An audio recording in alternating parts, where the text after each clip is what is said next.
Now to Juneau, Alaska, which faced massive flooding this morning when a glacier 12 miles from the city released a so-called outburst flood. The waters are now receding, but reached nearly 20 feet at their height. Let's bring in CBS News correspondent Chanel Call, has been monitoring this developing weather story all day long. Chanel, what do we know now? Well, Elizabeth, we saw the water levels peak at around noon Eastern time today. That's when the Mendenhall Lake crested. Hi, and welcome back to the channel. If you are new here, I'm Gabe Strong, a DP and video producer based in Juneau, Alaska. And I live within a few hundred yards of Mendenhall Lake, which was making national news again recently due to its annual flooding. Here you can see some trees drifting down the Mendenhall River, which were washed away by the flooding.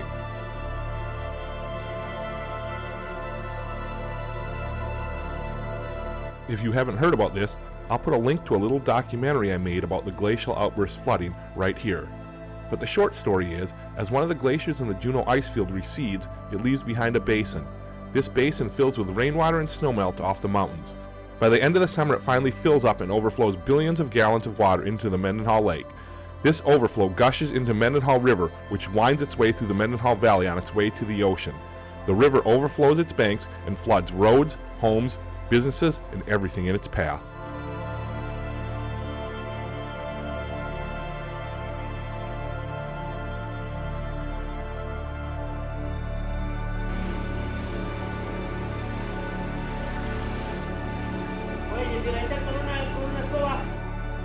I was one of the lucky ones. My house didn't flood, as I am on top of a little hill. But in between fielding calls to shoot footage for various clients of the flooding and helping neighbors move sandbags to protect their homes, I was contacted asking if I could work another job.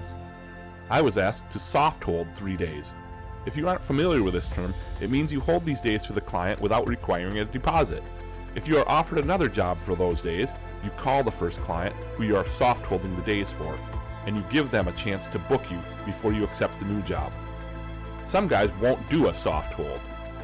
Anyways, a day later I got an email saying they had released me from the soft hold. Sometimes what this means is they kept shopping around once they had the coverage insured and they found someone less expensive.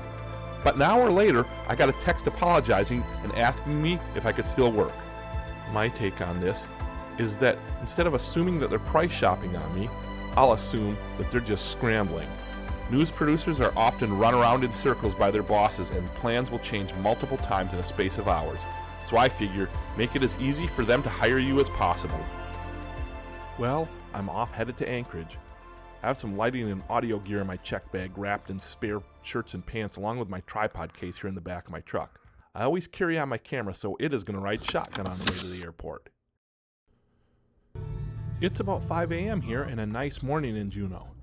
I'm having to take the long route to the airport as the bridge by my house was damaged in the flood. But driving through Auk Bay is always pretty. Anyways, if you're looking to do this kind of work, my best advice is to be a good, fast communicator. Text the producers who contact you back right away. Help them out if they have any questions about locations or other logistical issues. If they see you as a helpful person who gets back to them quickly, this is big brownie points in your favor. Any sort of a relationship you can establish with them is great, and many times they would rather hire someone who is competent and fast over someone who is absolutely excellent but slow.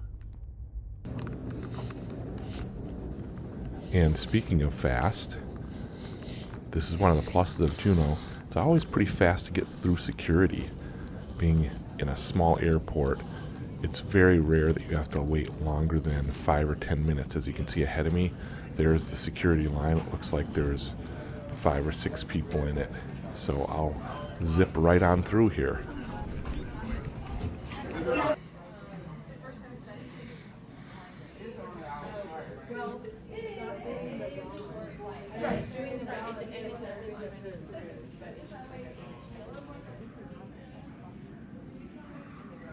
Single chamber light vest under each seat, imperial class at main cabin, and first class they are flow level between the seats if the life vest is provided if needed. If instructed by a crew member, remove your vest by pulling the red tab and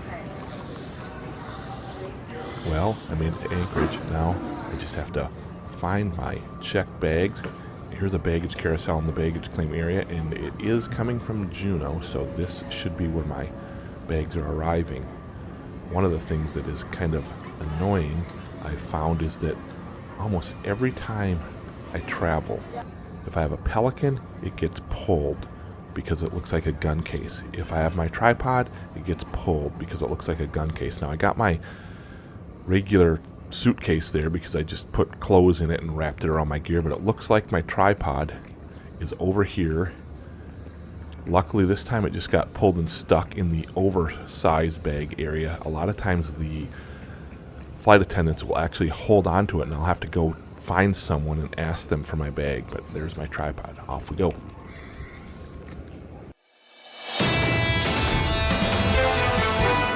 This is Bloomberg Surveillance with Jonathan Farrow, Lisa Abramowitz, and Anne-Marie Hordern. Live from New York City this morning. Good morning for our audience worldwide. Bloomberg Surveillance starts right now. Coming into Friday, the president stepping in. We have a meeting with President Putin. I think it's going to be a good meeting. We're going to see what happens.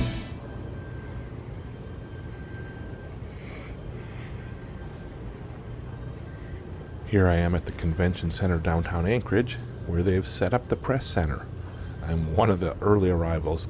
There are a few reporters and video guys here, but this place will be absolutely crammed full tomorrow. I had to stop and pick up my press pass on the way up because this is a secure area. To get credentials here, I had to submit a bunch of information like my passport, driver's license, headshot, former press information, that kind of thing to the White House press office. They probably have FBI or Secret Service doing background checks on everyone and making sure no one has any sort of sketchy background.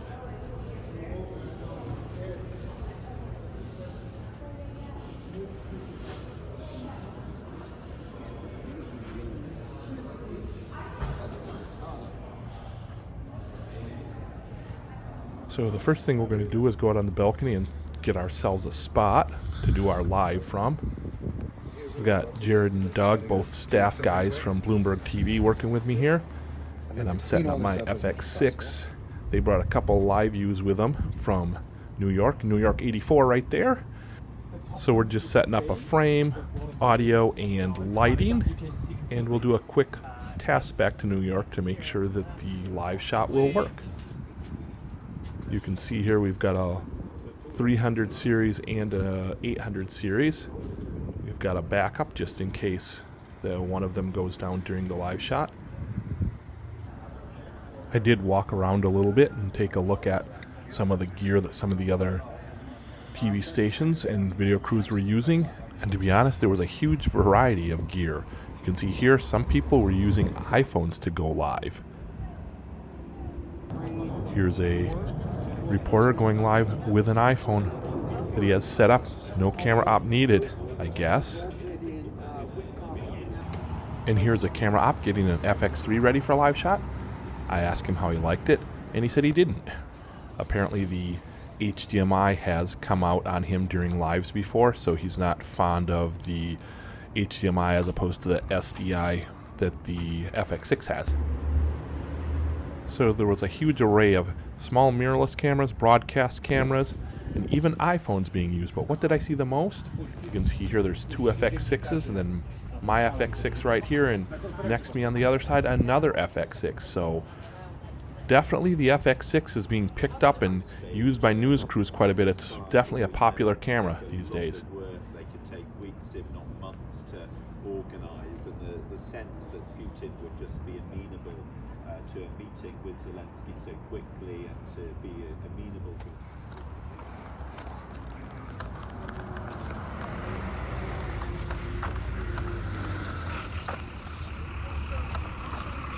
So now we are off to shoot some B-roll of Anchorage. Of course, the first stop is J-Bear, where the meeting will take place.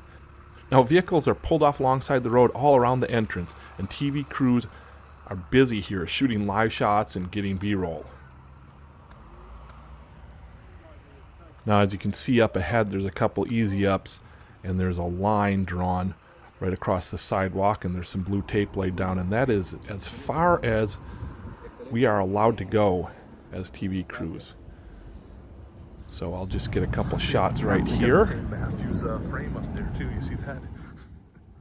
Interestingly enough, on the way out, I ran into Scott Jensen, who I used to work with at NBC in Anchorage, and it looks like he has bought the old SAT truck. I'm not sure what he's doing with it. Looks like doing some kind of live stuff. Now we're off to get some establishing shots of Anchorage. A lot less TV crew here because a lot of people don't know about this place. I, of course, do since I'm from Alaska, but we did see 2 other TV crews here, but a lot less traffic than the downtown area.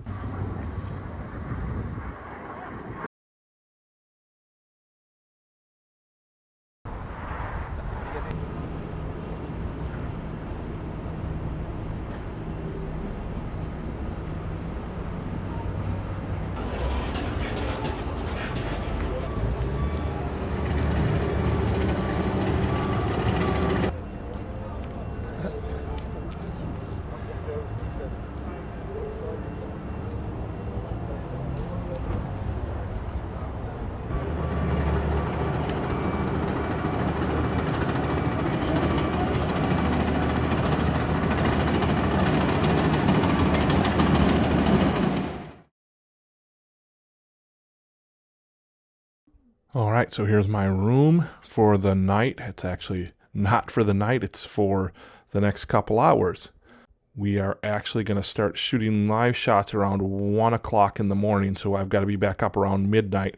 And that's because Alaska's 4 hours earlier than the East Coast, and East Coast morning shows hit at 5 or 6 a.m., so we need to be ready to go at 1 a.m. Here I've got my batteries all on the charger just in case. We'll take a look out the window real quick. Not much to see here. Well, I've got batteries and everything ready to go here. It looks like it's around 7:18 p.m., so I have around 5 hours to sleep. Well, let's hit the bed. We'll see you in a few.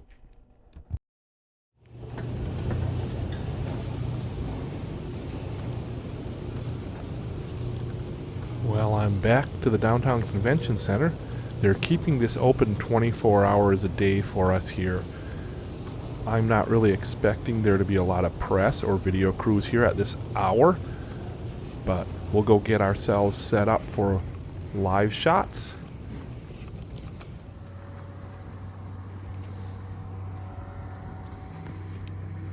So it looks like there are a couple other TV crews down here. I think these are actually a couple of the networks doing lives. Here's our setup. We've got the iPad clamped onto my tripod with a return feed over Zoom from the studio, so the talent can see what's happening. Talk with the anchor. Here's the live view. We're streaming. You can see me right there a little bit in the shot. I don't have the lights on, so you can't see much, but I have 2 Nanlite 60 bicolors, one on each side here of the camera. And then I have a Tram 50 wired lav mic for the talent. You can see here I'm running these at only 3%, 4600K on the color temperature, but I just barely have to use any light from both of them because with the FX6 I have jumped the ISO to the high base ISO of 12,800 because it's 1 a.m. and it's dark out. Ooh, am I shiny? No, you look good. A little bit on the forehead, right?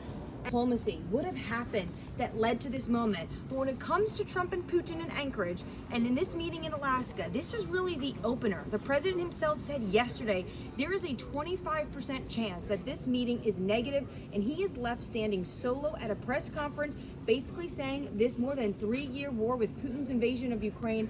We begin this hour with our top story. President Trump heading to Alaska to meet with Russian President Vladimir Putin. Anne-Marie joins us now on the ground from Anchorage. Anne-Marie, a very early good morning. Good morning, Jonathan. It's a very early morning here in Anchorage, Alaska, as we await President Trump and President Putin's arrival. Now, you're going to hear the term high-stakes meeting all day long, but it is a high-stakes meeting, and that is because the Sony Monitor and Control app is really a great app. I use it all the time, especially when you're doing things solo. You can be moving a light or adjusting the intensity of it or its color temperature and viewing what that does to the shot on your iPhone all at the same time. Anyways, we ended up doing live hits every 20 minutes or so from 2 a.m. until around 7 a.m. We got, don't worry, we got Celsius on deck, so we're doing all right. Is the neck too high? Should I fold it in? Around 7 a.m., there was a bus that came to pick up news crews to bring them out to the military base. Now, as you may expect, I'm not really able to show any BTS footage from that. One quick tip, if you ever do a job like this, it might be smart to have some business cards on you. Almost all the video crews were from other countries, and when they found out I actually lived in Alaska, there were several who wanted my contact information for possible future freelance work.